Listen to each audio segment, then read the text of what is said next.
Hello, everyone. Thank you for joining in for another AmyOSaidSo webinar series. Today, I am incredibly excited about this guest who is on the webinar series today. My entirely amazing, beautiful, incredible friend, Joncier Reineker. So let's just get into this bio, and then I want you all to get all of these nuggets that I know she's going to drop. So Joncier Reineker is a manager, an artist, and partner relations at TuneCore. Joncier is responsible for running daily operations in the company's Atlanta's office, as well as serving as a bridge between clients and DSP partners. Joncier attended Ithaca College and obtained her undergraduate degree in creative writing and journalism. Shortly after graduation, she began working as Ascap as the receptionist for the membership department in 2007. In 2010, Joncier was promoted to membership representative for the Rhythm and Soul department, where she serviced members within the Southeast US region. In 2015, she was then promoted again to associate director for the Rhythm and Soul department and was specially tasked with overseeing the organization's gospel division. I know what such an incredible job she did there. And in 2016, following a successful 9-year tenure at Ascap, Joncier transitioned to TuneCore. In Joncier's spare time, she practices her mix and DJ skills as a DJ on her controller gifted by her, you all very interesting fun fact, by former pro basketball player Shaquille O'Neal. You all, I'd like to welcome my dear friend, Joncier Reineker. Joncier, thank you for joining us today. Let's just jump right in. So we talked about your experience, your love for the arts, your love for education and empowerment for artists. So let's just get started there. Like, how did you even get into the industry? Well, I talked about some of your story in the bio, but that doesn't even scratch the surface. Tell me how you got here as a lover of music and the arts. Yeah, so, I grew up immersed in music, and that had a lot to do with my upbringing with my parents. And they exposed me to all kinds of music. Hip hop, well, maybe not hip hop because they're a little old school. I won't say hip hop. I found hip hop on my own, but country, rock, gospel, lots of gospel in my household.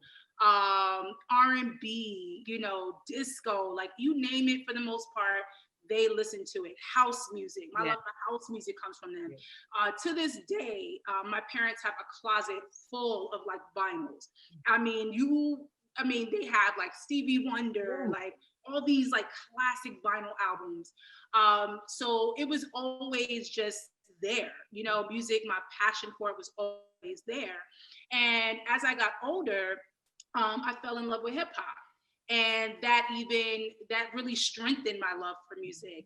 And by the time I got to college, I majored, as you shared with my bio, I majored in creative writing and journalism, but I made a pact with myself. I said, I don't want to do any extracurricular activity in college that involves writing because I feel like I'm going to get sick of it. Yeah. And so randomly walking around campus one day, I saw these signs for, our radio station, our college campus radio station. And they were like, if you want to be a DJ, come to this meeting. And I was like, oh my God, that sounds so dope. And I went, fell in love with it, started working, for the radio station. And I realized that is what I wanted to do. I wanted to be in music. Yeah. I wanted to get into the business, and it was just solidified for me. Yeah. And I figured, whatever lane I went in, I could still incorporate writing in some way, which, as life would have it, I have. I've been able to incorporate my writing skills into both my position at Ascap and my position at TuneCore. So I didn't, really, that didn't go to waste. Yeah. So I got the best of both worlds, but, it kind of was, I'd say, a very organic process. It was a really, or let me not say process, but a really organic journey for me. Like I said, from starting out with loving music as a kid and being immersed in all of that, and then just naturally realizing, okay, this has always been there. This is what I want to do. And really, that's how it happened. And then when I got out of college, I started working for Ascap. And actually the a little bit more longer story to that is I started temping when I was in New York City and taking on different gigs and trying to figure out exactly what I wanted to do and how I wanted to break into the industry. And that led me to Ascap. I was actually filling in for someone who was on maternity leave, and they decided they didn't want to come back. And I'm like, I respect that decision. This is great for me too. So, congrats to you. Now congrats to me. And then I ended up getting a position full time. And that's how it started, just the passion, the love for music, and just organically just kind of figuring out my journey. So I love it. Super long. Like I realized, and this is connected to, of course, just my overall journey in my career. But part of that passion for music definitely incorporates DJing, and definitely, falling in love with hip hop, because how that started was, when I was, I would say maybe about 11 years old. If you're from New York, you've heard of Rye Playland in upstate New York.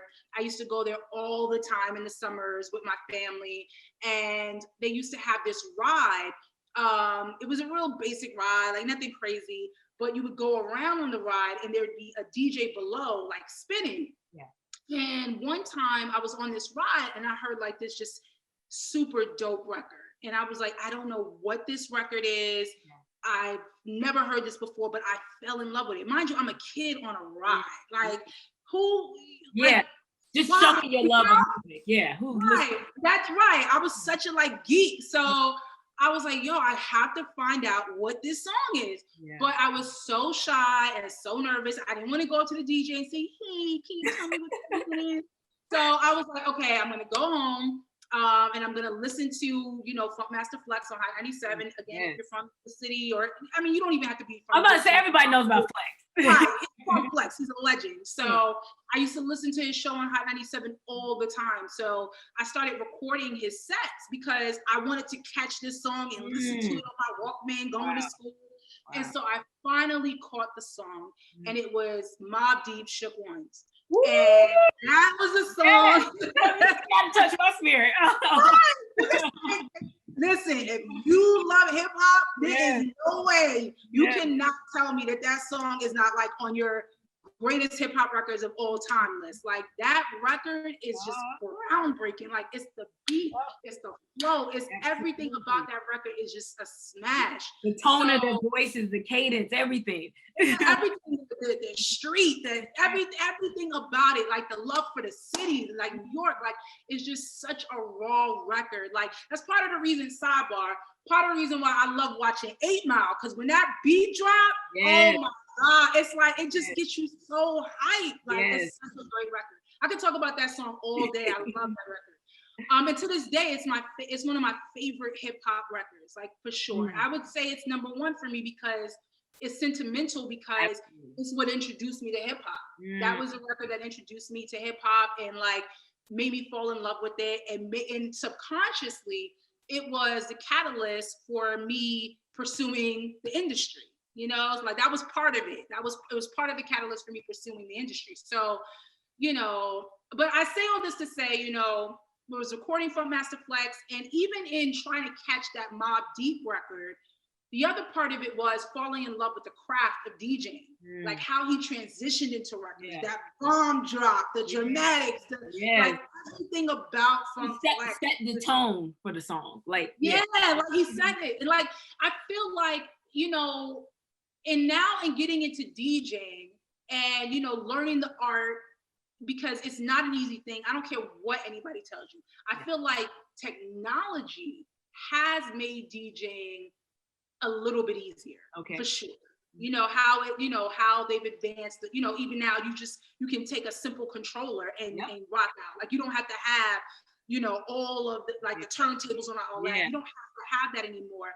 But the art of it, it's so intricate. I respect the art, and I feel like DJs don't get enough credit. I feel like sometimes they're at the bottom of the musical totem pole, if you will. And when I went into this, I was like, it's not about the bread, it's not about the money, it's about the art of it.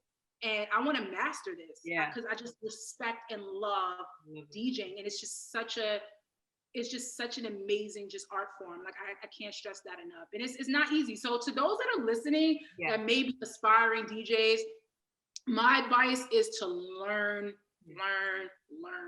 you know, and respect it. Don't, if you want to get into it to make money, you know, you may never be a master at it. You gotta love the music. You know, like one great scene that kind of captures how I feel about it is if you were watching what is that show on Netflix? I think it was The Get Down. I think it was The Get Down, and I forget the actor's name, but he's also on the Hulu Wu-Tang Clan series on Hulu. I forget his name. I think it's Shamik Moore, but I could be wrong. But nonetheless, the gentleman was on The Get Down on Netflix, and he was learning how to DJ. And he had to keep going over this record. And I mean, this was back in the day when they were on turntables. You know what I mean? Because any mistake somebody makes, you could hear it instantly. It was serious. You know what I mean? And so he had to like label the place where you had to catch the record at and all this stuff. And it was just like he kept going over it and over it. And I mean, like to the point where I knew like he was just exhausted. He kept doing it until he perfected it. And that in itself is truly like the essence of DJing. You gotta keep doing it. It's repetition, it's patience. It's teaching me a lot about patience.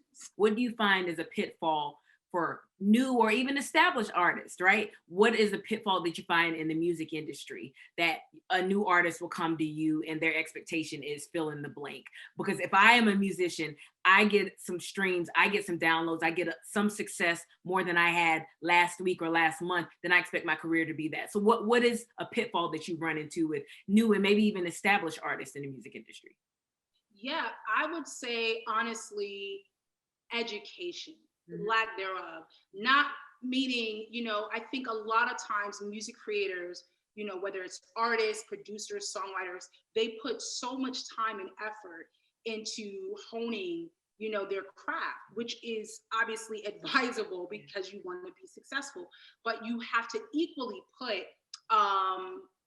put time into educating yourself on this business. You know, like if you really want to be successful, education is key. And, you know, you have to know who are the key players you need to have on your business team. You know, the importance, for example, you know, of joining a performing rights organization, understanding what a performing rights organization is, you know, making sure that you are educated on all facets of your career as best as you can is very essential. And that actually ties into why I love what I do and why I thoroughly enjoy working for TuneCore, because we're very big on education. We're very big on empowering our clients. We want them to be successful. We understand that education is a large part of that. So we have a lot of different initiatives that we put forth to really, you know, help push our clients forward. So I would say first and foremost, educate yourself. Read as much as you can, you know, go beyond reading Billboard. You know, Billboard is an incredibly essential guide as a, you know, music creator, but go beyond that. One of the best books I always advise to folks to read is All About the Music Business by Doug Passman. It's like all of us have read it. You keep reading that book, everyone, because we all have read it, literally. It's so amazing, and he breaks down the music business in a very like simplistic way, and he consistently updates updates his book to definitely reflect the changes in the industry. So I strongly recommend that you pick that up, and even, you know, picking up autobiographies from those that you admire. Like one of the books that I'm also reading is I think it's behind me. The Keys by DJ Khaled, because I respect him as a DJ, you know, as a music creator, and like, you know, he's super motivational, and his book does not disappoint. It's very, very motivational. So yeah. I love that. I love that. Like you all, I told you she's dropping gems. So here, educate yourself. We talk about this a lot because you are working with these artists and you really want them to excel and progress. So at TuneCore, you all, Joncier is in the Atlanta office, but what she's doing here for this platform for TuneCore and for artists, it's invaluable. Have distribution needs, publishing, and please talk more about that as well, right? Yeah. The services that TuneCore offers, so that you all know that you're not in this by yourself, because it feels overwhelming as an independent artist. A lot of times it feels like, where do I get started? So Joncier mentioned your team. We know that's important, but before you even get there, sometimes you're like, it's just me. Like, I got to put all the hats on. How do I get my music out there? So if you could please tell them, the services that TuneCore offers for independent artists. Yeah, absolutely. So definitely to summarize, TuneCore is really a one-stop solution to helping artists collect all of their money and providing all of the tools that they need to be independently successful. So part of our services, and to start, our core service is digital distribution.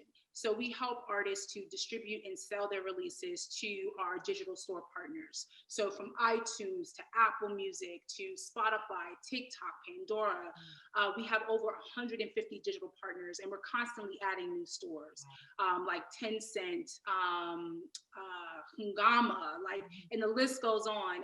We actually have plans to launch dozens more in the coming year. But nonetheless, we are definitely able to service your digital distribution needs. So if you're looking to release music, you can definitely do that through TuneCore. And one of the greatest things about our distribution model is that we don't take out any commission on your sales revenue. So you keep 100% of what you earn and 100% of your rights. Yeah. And then outside of that core service of digital distribution, we also offer publishing administration, where we will collect your songwriter royalties from your performing rights organization, and also will collect other royalties that you're entitled to outside of your performing rights organization.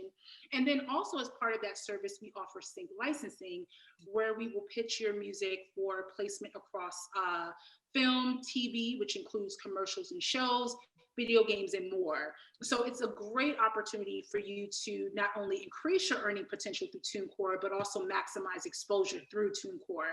And then outside of that, we also offer artist services, which is really just a suite of tools to help you grow and manage your career further through us. So for instance, under that umbrella, we offer monetization across Facebook, Instagram, and YouTube.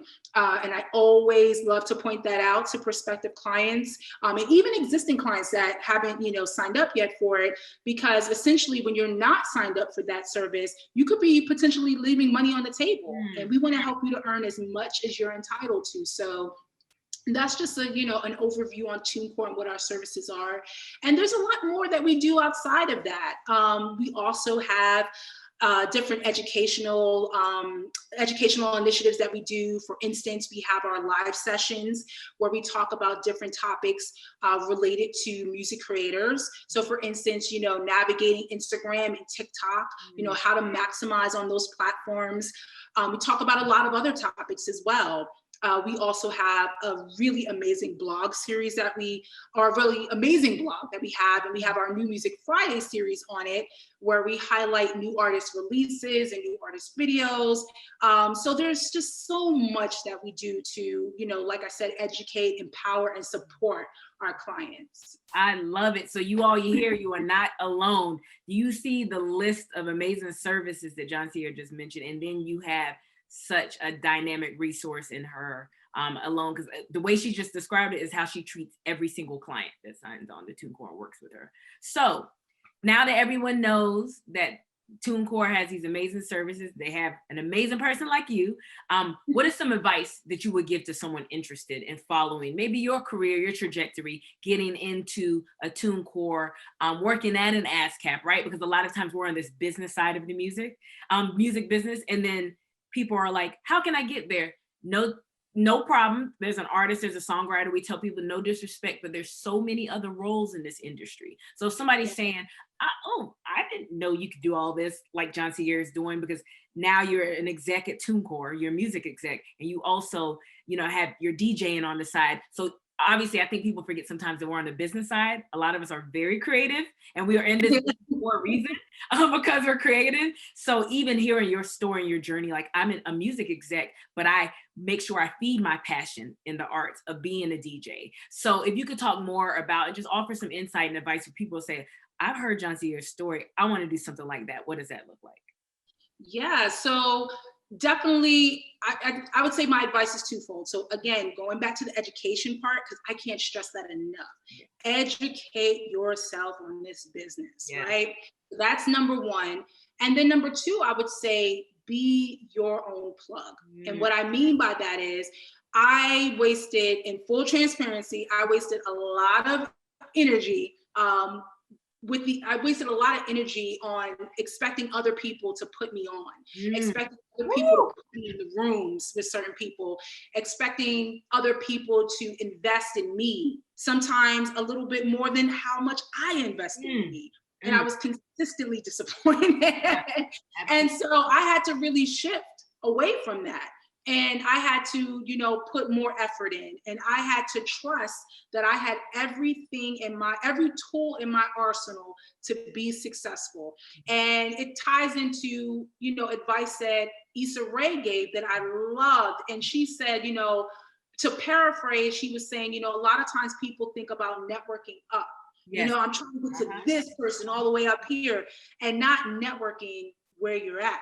Yes. And that was such a gem, because, sometimes we discredit other people because we're like, okay, well, you're not that person all the way up there, versus saying, you know what, you may not be that person, but I know you're connected and you can still help me in my journey. And there are genuinely going to be people that are going to help push you forward in your career. But you cannot wait on those people. You've got to be the catalyst for your success, because essentially you are the only catalyst for your success. Or I would say not only, but you're the sole catalyst, or not sole, that's redundant. Let's try that again. You're the primary. You're the primary catalyst, right? And you've just got to, really invest in yourself. And that's the greatest advice I can give you, especially keeping in mind some of the mistakes that I've made in my journey to date. That's what true success is, right? Like it's success is relative to people. It's like you've been through a struggle, but you've evolved. And then what are you doing to reach, back to others, to pay it forward, and to look to your left and your right, like you say, with your peers, because we're doing this together. So, I love that you said that. And like you said, I do know that Issa Rae quote, because a lot of times we're all guilty. Add me to the list, looking at a mentor or someone more seasoned in the field to say, what are the tools? Could you help put me on? We're going to do the work. We're not asking for any favors, but we're sitting there waiting for the cosign. And the cosign, you're the only cosign you need, because when you bet on yourself enough, if people see it, it oozes from your pores. And then people are going to figure out how they're going to work with you. And then the tables will turn. And then you'll find that people will hit you up. So I love that you said that point. A lot of times people are looking like, I need to get with this exec, is this label. Be your own music marketing team, right? Come up with your vision. Put your stuff out there. Put your content out there. Be your own, until you find a good manager. Push your brand out there. And then I'm going to reference a movie called Field of Dreams. If you build it, they will come, right? If you build the movement, believe me, you will not, your phone will stop ringing, your email will be loaded. So keep on investing in yourself. So I love that you said that. Like, I love every bit of it. That's something important to note too. Like the overall, the overall part of networking. It's so important. It's so important. Be open. Yes. Like I think, one thing that works for me is I'm open to connecting with nearly anyone. Like I use my LinkedIn to, meet new people, that ties, and then that ties into sometimes prospective clients that I've secured, you know what I mean? So, or new clients I'd say I've secured, you know what I mean? Like I'm open. I love meeting new people and building relationships. That's so key. And you just never know where things are going to go. Like I definitely have secured new partners, new partnerships in my current position because of LinkedIn and being open. You got to be open to networking. It's so key. It's so important. It's an important part of your career. Absolutely. So even let's go back on it, education. So we mentioned pitfalls, but what are some, if you had, and I know this could be a loaded question, what are some sort of basics that you think an artist should know? Meaning, like we talked about PROs, like what are certain things, like we always talk about it, we know copyright is king, you hear that reference, to own your copyright if you can, as much or all of it as possible. So if you could talk about just you've seen it. You were on the PRO side. You all were saying PRO, Performance Rights Organization, is the reference earlier. You were on that side at ASCAP. Now you're on this side with TuneCore. What do you find most when new artists, like I said, I say sometimes it can be established artists too, because maybe some of them didn't get these lessons earlier on in the career, that you would want to see more out of artists? So not necessarily a pitfall, but like if they're asked you, maybe they don't know the importance of publishing. Maybe they don't know the what a PRO is, and you get the choice, how should I go to one? Which one should I select? If you could talk a little bit more about that in your vantage point as an executive, some common questions that you get asked by newer artists. Yeah, I would say, you know what? It's a bit of all of the above. I think, but to summarize it, I would say that I think that a lot of artists don't know where to start. Yes. Beyond they're creative. So they're like, hey, I know I need to go in the studio, or I might need to work on my vocals. I might need to work on this production for this record. They're pretty good at assessing that part. But again, when it comes to the business side, when it's time for them to get that part together, they're like, I don't know where to start. Yeah. I know I have to do stuff, but I don't know what stuff to do. Yeah. And that's when we go through a little bit of the steps at a time. Okay, let's talk about, are you familiar with what a PRO is? Yes.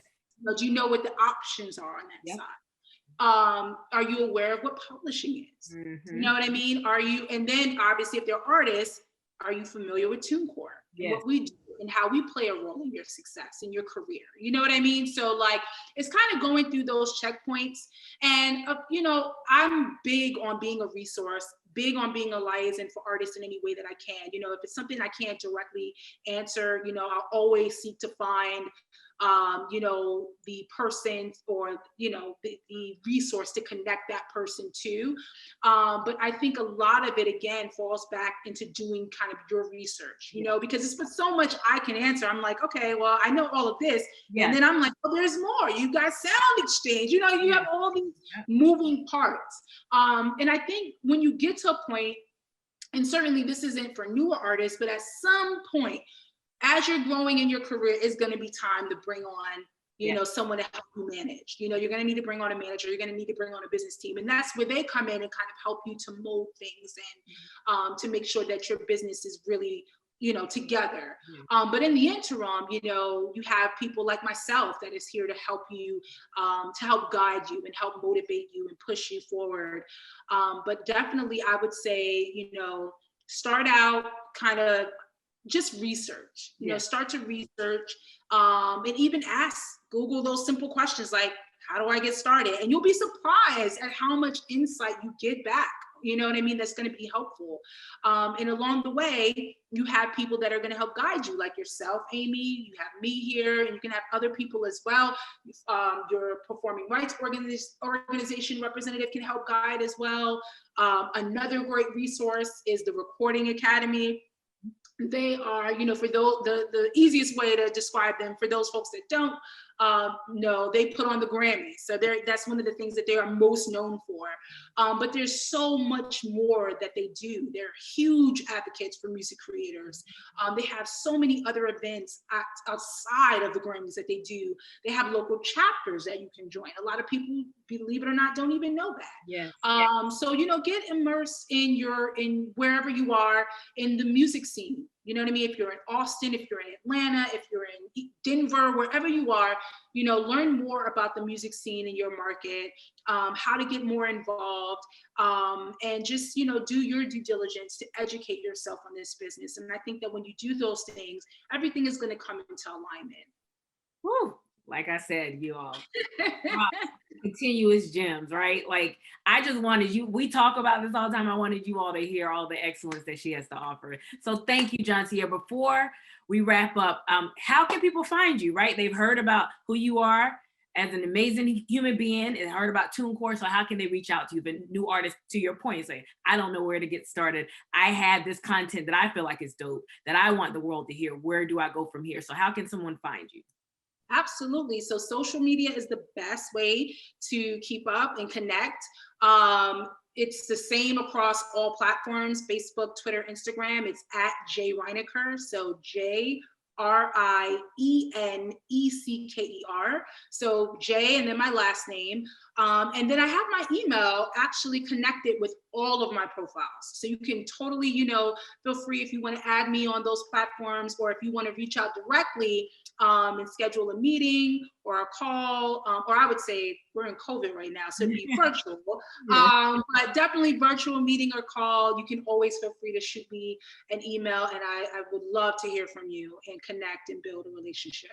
You all, if you want this, you just heard the gem she dropped. Imagine what you'll get in personal time. If you want to really find Joncier and get her attention, go on the social media platforms and her handles that she offered, and you'll find her email address. Actually, that worked out beautifully, right? Like, as far as somebody, we're talking about investing in yourself, that's the first step. You put the information out there, tell people where to find it. If they want to dig deeper and connect with you at another level, go find her email address. So that couldn't have worked out more beautifully. Thank you. I'm accessible. You just gotta take the step. I love that. That another, you didn't even, you probably meant to drop that gem, but that's another one, you all. And then that is, before we wrap up, that is a segue. A lot of times people want everyone around them to, like we talked about, I'll be guilty, bet on me, do this. But if you can't even go, she gave you the social media handles. Find her email address if you want to connect with her. I love it. Thank you. And you all, thank you for playing that. I know, right? Like, right? You see how things happen beautifully. So thank you all for joining us at the AmyOSaidSo webinar series. Of course, you can reach me on all social media platforms at AmyOSaidSo. That's on Twitter, Instagram, Facebook, and you can reach me on my website as well at www.aopclawfirm.com. Thank you again. See you all next time. Thank you, Amy, for having me. Thank you for coming on. You made my entire day. Thank you. You made my day. Thank you.